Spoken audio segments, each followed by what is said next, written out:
Bonjour à tous, nous allons voir dans cette nouvelle vidéo comment afficher du texte en PHP.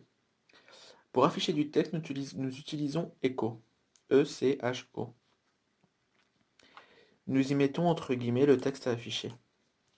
Quand nous allons sur notre site, en ayant publié la page sur notre serveur, le texte s'affiche comme il a été mis entre guillemets. Nous pouvons ajouter plusieurs choses dans notre Echo, par exemple le contenu d'une variable. Imaginons que j'ai une variable username qui contient un nom d'utilisateur. Exemple, AZER, et je voudrais l'afficher. Donc bonjour, je concatène avec un point, et je mets username. Et là, bonjour AZER. Avec un echo, nous ne sommes pas obligés de mettre des simple quotes. Nous pouvons mettre des double quotes, qui sont disponibles à la touche numéro 3 d'un clavier AZERTY.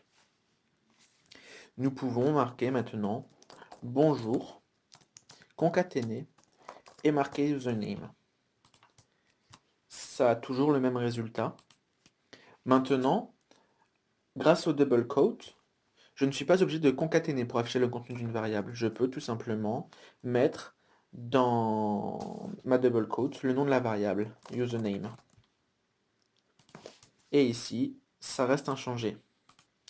Par contre, ceci ne fonctionne pas si on met des simple quotes, qui sont disponibles à la touche numéro 4 d'un clavier AZERTY. Exemple, ici, bonjour username, il m'affiche le nom de la variable comme je l'ai écrit précédemment. Je peux y mettre n'importe quoi, même si la variable n'existe pas, il m'affichera ce que j'ai écrit et PHP ne traitera pas ceci comme une variable. Si je mets des double quotes, PHP me dira que la variable n'existe pas, comme ici. Variable indéfinie. Pourquoi? Car il recherche la variable SDF qui n'existe pas. Si je remets username, il m'affichera le contenu de username. Je peux par exemple, je peux le modifier à ma guise. Par exemple, si je veux mettre QSD, il va m'afficher bonjour QSD. Pour vous montrer que ceci change automatiquement, je vais ajouter après ma variable un chiffre aléatoire compris entre 0 et 5, ou 500 même. Et à chaque fois que je rechargerai ma page, le numéro changera.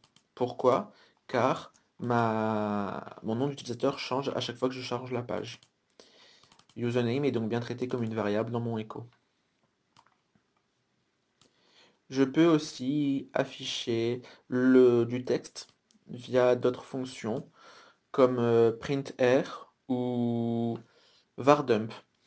Malgré tout, vardump ne conviendra pas pour vous lors de la création d'un site internet étant donné qu'il affiche le contenu d'une variable et avec des informations complémentaires. Par exemple, vardump de username. Là, je demande d'afficher username. Et il me dit que c'est une string. Le contenu de la string, la longueur. Donc vardump ne sera pas à utiliser pour afficher du texte. Il sera uniquement pour du débogage.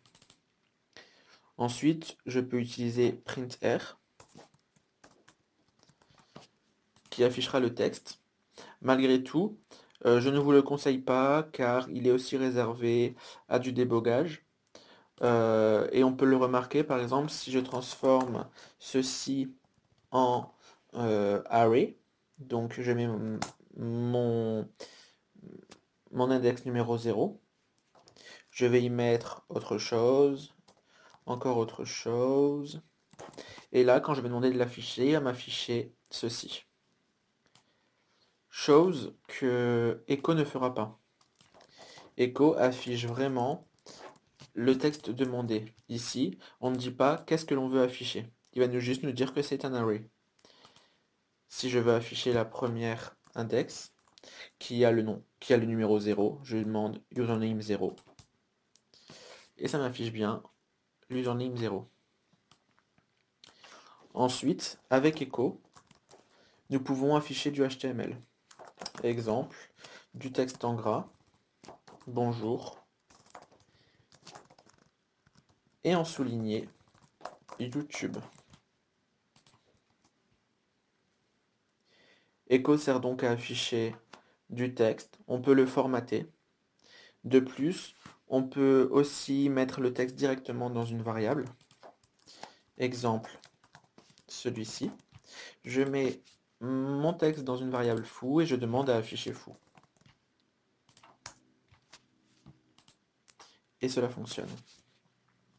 Ce qui est bien avec ça, c'est que l'on peut traiter le texte affiché. Donc echo sera utile à ce moment-là. Exemple, la variable est renvoyée par l'utilisateur via un get ou autre, et je ne veux pas qu'il puisse modifier ma page avec des scripts malveillants. Dans ce cas-là, je vais mettre un HTML entities qu'on verra dans une prochaine vidéo.